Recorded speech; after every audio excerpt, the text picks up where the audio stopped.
যেভাবে লেখা তাই পড়ে শোনাচ্ছি।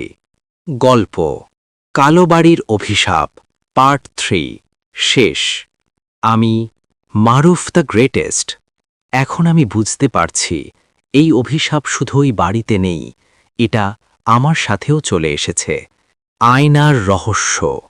প্রতিদিন রাতে আমি আয়নার সামনে দাঁড়াই আর প্রতিদিনই দেখি আমার পেছনে সেই মেয়েটা দাঁড়িয়ে আছে। কিন্তু একদিন আমি নড়লাম, কিন্তু আয়নায় আমার শরীর নড়ল না, শুধু সে নড়ল। সে ধীরে ধীরে আমার দিকে তাকিয়ে হাসল। এবার তোমার পালা। ভয়ঙ্কর সত্য। আমি আবার সেই ডায়েরিটা পড়তে শুরু করলাম। শেষের পাতায় আগে যা দেখিনি এবার সেটা দেখা গেল। যে ফিরে আসে সে কখনো পুরো মানুষ থাকে না। অভিশাপ বাড়ি ছাড়ে না, সে নতুন বাড়ি খুঁজে নেয়।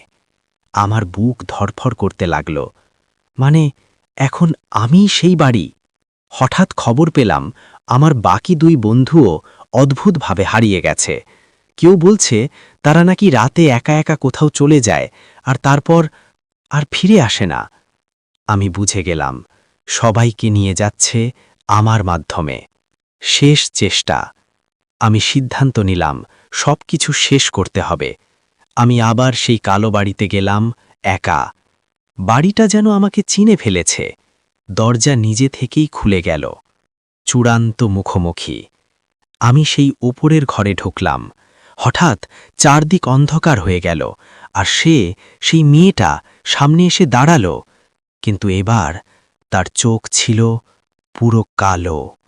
সে বলল, এবার তোমার পালা। আমি চিৎকার করে বললাম, না, এটা এখানেই শেষ। অভিশাপ ভাঙা নাকি ছড়ানো? আমি ডায়েরিটা আগুনে জ্বালিয়ে দিলাম। হঠাৎ পুরো বাড়ি কাঁপতে শুরু করল। মেয়েটা চিৎকার করতে লাগল, তুমি ভুল করেছ, এটা শেষ না। সবকিছু ভেঙে পড়তে লাগল। আমি দৌড়ে বের হয়ে এলাম। শেষ সত্য। পরদিন লোকজন দেখল কালো বাড়ি আর নেই, সব শেষ। কিন্তু শেষ টুইস্ট। আজ যখন তুমি এই গল্পটা পড়ছ, আমি তোমার সামনে নেই, কিন্তু আমি তোমার কাছেই আছি, কারণ অভিশাপটা এখন গল্পের মধ্যে চলে এসেছে।